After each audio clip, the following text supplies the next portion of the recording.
I've had the privilege of traveling to many piano teaching conferences over the last several years to speak and to exhibit and various things. And anytime I go to Australia or Canada or the US, I have pretty much this exact conversation with passport control. And what is your purpose of travel? Is it work? Tourism? Work. Right, and what's the business? What's the work? I'm going to a piano teaching conference. Huh? What? A piano teaching conference? A conference about teaching piano? Okay. Here you go. Enjoy. One time I actually had to go further than this, by the way. I was entering Canada and I had to explain to the lady at Passport Control exactly what it was, what we do at the conference. She literally said to my face, "I don't get it," in the middle of the explanation.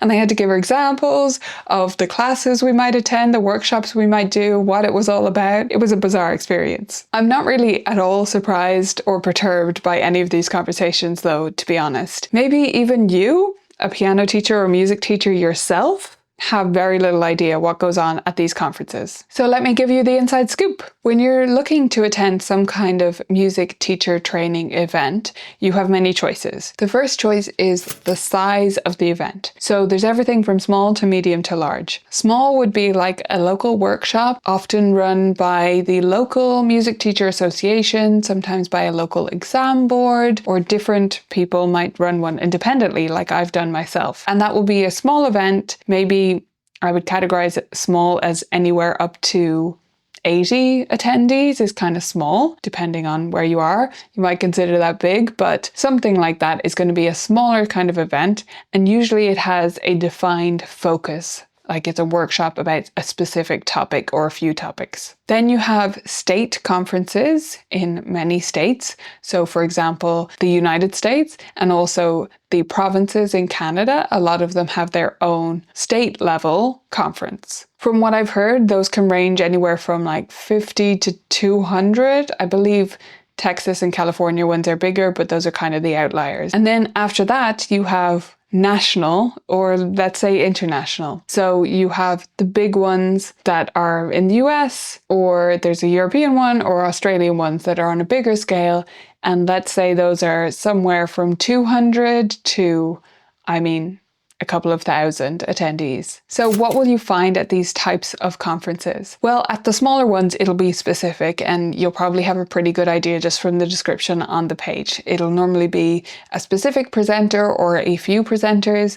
Like we ran the Teacher Turbo Boost last year and that was me plus a couple of guest presenters that we explained, and you had the full schedule and knew everything that was going on, and it's all in one room. At a state conference, it likely is, from what I've heard, I don't attend these generally, but all in one room as well in general, or they may have two streams in some states, and then there might be a small exhibit hall as well. What I'm more familiar with is the bigger ones that are kind of worth me traveling around the world for, since there's no smaller or medium ones here in Ireland. And in general, you'll have multiple streams of workshops or seminars or talks, sometimes lecture recitals. And then you'll also have an exhibit hall going on at the conference. And then you'll likely have some kind of social events as well. They may put on a dinner, they may put on cocktail hours or coffee meetups. It depends on the conference. So why would you go to a conference, especially a bigger one that is going to be kind of expensive? They do cost a lot of money, so why would you go? Well, the number one reason you might think of is to learn new things. And I would say that's true mostly in the beginning of going to conferences. So if it's your first one or two, you're going to go and learn a load of new things that you just wouldn't have come across when you're scrolling online. Even though all this information is online, in many cases, when you go to a conference, you end up attending sessions that you otherwise wouldn't, and you'll learn new things and you'll be in the room, so you'll sit there and absorb it in a way that you wouldn't when you're watching online. The other reason is to meet new people. And I think this is a great reason to go. One of my piano teacher conference friends has put it as flying across the country to have a play date with her teacher friends. And she said that meaning, is it really worth it to do this? But my answer is yes, because we don't get to hang out with our teacher friends. It doesn't happen. So you're going to learn new things as well. But over time, if you keep going, or even the first time you go, if you put yourself out there, you'll make new teacher friends. And that is enormously powerful as someone who works generally independently, solo, or running a small operation by yourself. We don't have colleagues most of the time. I have a couple of teachers working for me, but even I don't really have colleagues because I'm kind of the boss in that situation. So getting to meet other teachers who are like-minded or have different opinions and just talk shop all day is incredibly enriching. So the main reason I would say to go is not really to learn new things or even to meet new people. It's to re-energize. Whatever aspect of the conference lets you do that, to re-energize and reinvigorate yourself about teaching, that is so worth it. So how expensive are they? You'll find a huge range, and it depends on many factors, but I would say even for the medium to small to large ones, it ranges in the region of $100 to $200, that's US dollars, per day. You'll find things outside of that range and that's fine, but roughly the ticket price is going to be that. So you might at first look at something like MTNA, which is Music Teachers National Association Conference, so that's US, and it moves states every year. And when you first look at that ticket price, you might think, oh my gosh, that is so expensive. But it's actually a really long conference.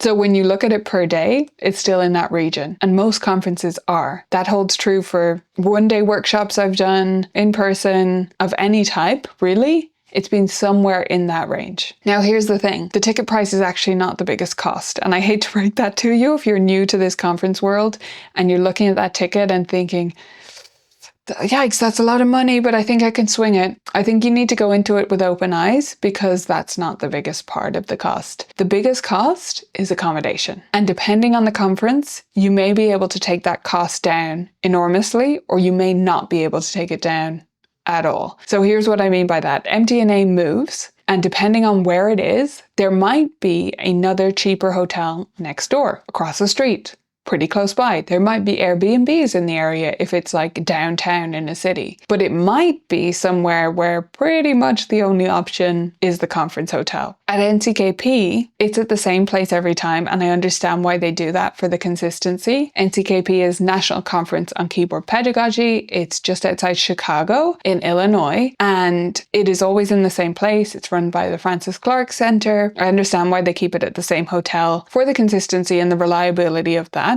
And it's not the most expensive hotel I've stayed in ever, but it's not cheap.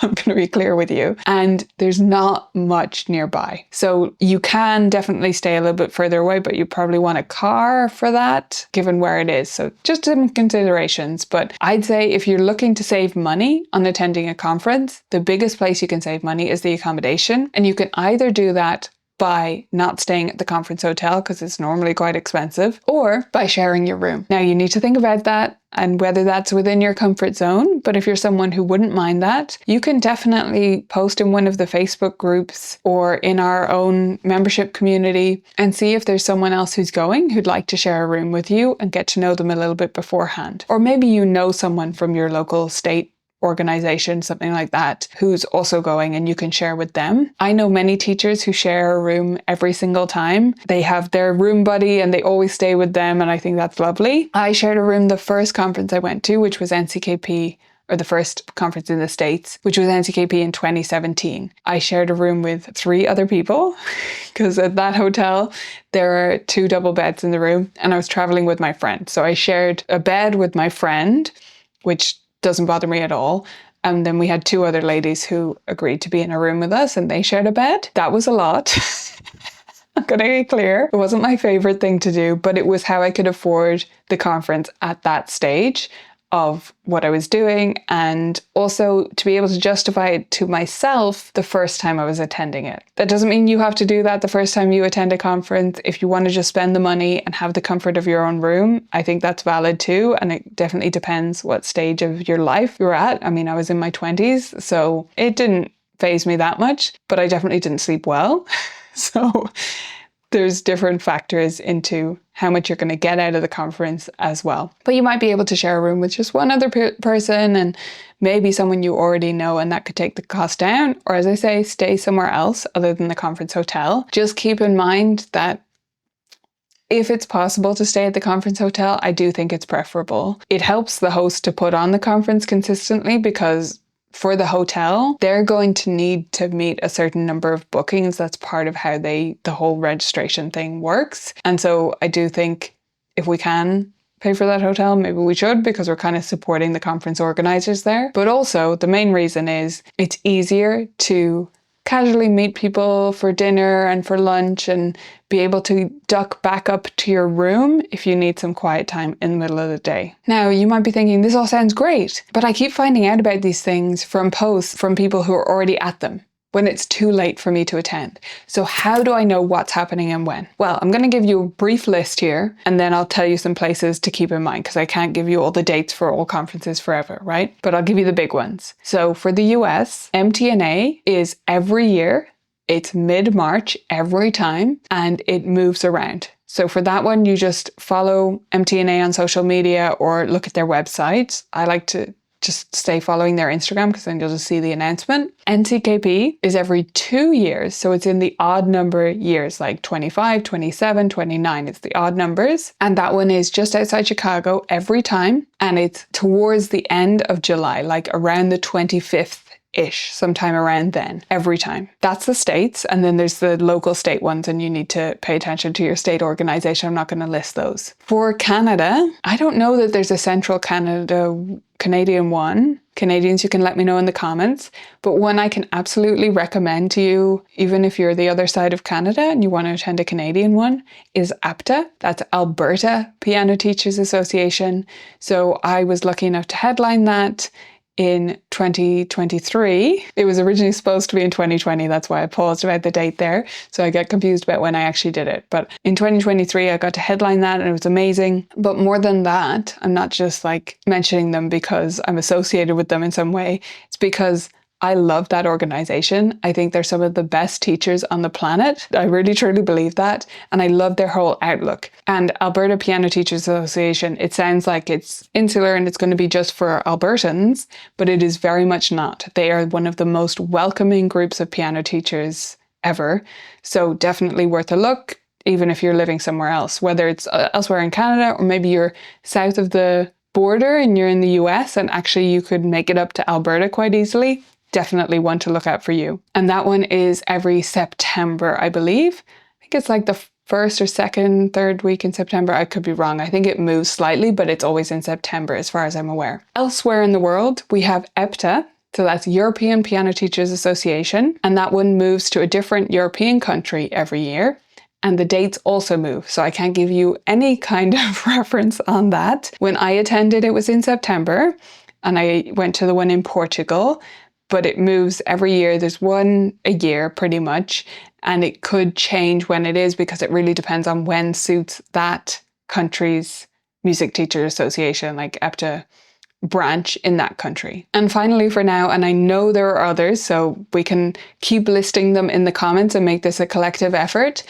But I also this year got to attend APPC, which is Australasian Piano Pedagogy Conference, and that's in Australia. And that one moves as well. And I think it's always in July.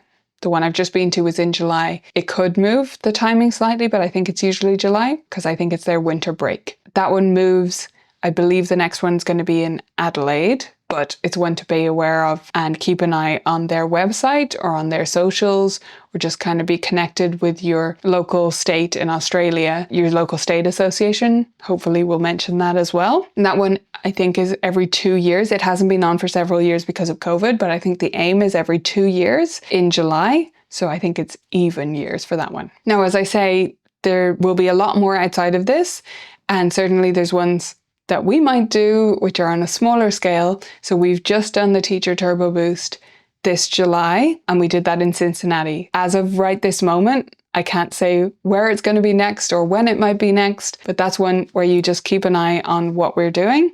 So that's my general tip about being aware of these conferences. Be part of Facebook groups if you're on Facebook, follow Instagram pages if you're on Instagram, or wherever you connect with people online. Just follow a few key people, like big associations or us or anyone else that you think might have tips about these things, and then you'll see it crop up in the music teacher world. So that's a bit about conferences. Do list your favorites and any tips you might have about attending them and saving money attending them in the comments. And if you're at a piano teaching conference and I'm there, please come say hi to me. I would love to meet you.